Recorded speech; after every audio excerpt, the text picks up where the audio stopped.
Hi, my name is Juan Alfonso Chanceloval, and let's talk about the impact of globalization and interculturality in our country. Globalization and interculturality are interconnected concepts to shape the modern world. Globalization refers to increasing interconnectedness of countries through trade, technology, communication, and culture, and creating a more unified global society. And interculturality, on the other hand, emphasizes the respectful and enriching interaction between different cultures, promoting mutual understanding and coexistence. In a globalized world, interculturality becomes essential for building inclusive communities and reducing cultural conflicts. While globalization can lead to cultural homogenization, interculturality encourages the preservation of cultural diversity. Together, they offer opportunities for collaboration, learning, and growth in a multicultural and interconnected global environment. Globalization brings many benefits mentioned above, but it has also generated negative effects, especially in vulnerable sociocultural contexts, such as that indigenous community in Peru. One of the most worrisome phenomena is the displacement of native language, a direct consequence of the cultural and linguistic hegemony imposed by globalization. In Peru, a multicultural and multilingual country, more than 40 indigenous languages are officially spoken, including Quechua, Aymara, and several Amazonian languages. These languages are not only means of communication but also carries worldviews, oral tradition, ancestral knowledge, and unique ways of understanding the world.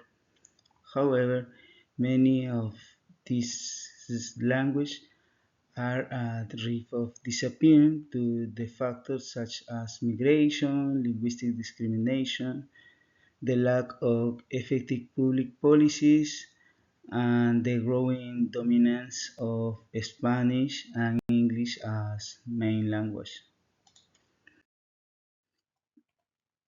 From my point of view, it is worrying that in a country as rich in culture as Peru, languages that represent centuries of wisdom, tradition, and vision of the world are being lost.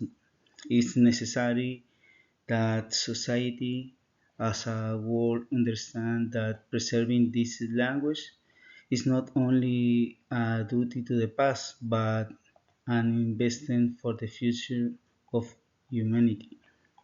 Globalization tends to promote homogeneous cultural models which weakness linguistic diversity. The media, formal education, and labor market often favor the use of Spanish and other global languages like English and neglecting indigenous language.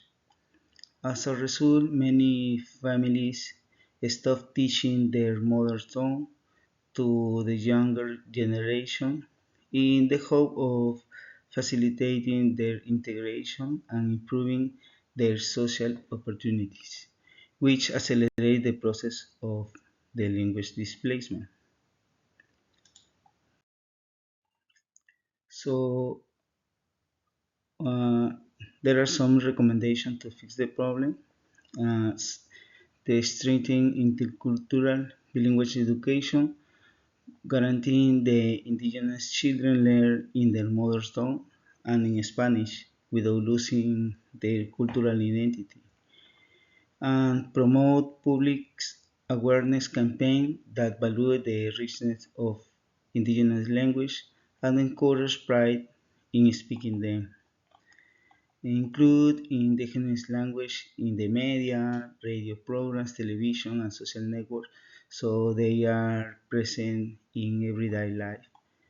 And support communities in documentation of their language through the creation of dictionary, grammars, and educational materials in their language.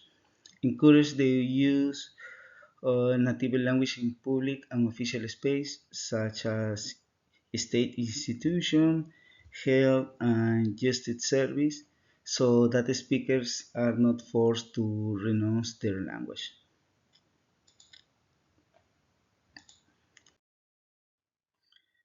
In a conclusion, preserving indigenous language is not only a matter of human rights but also a form of a cultural resistance to the homogenization imposed by globalization.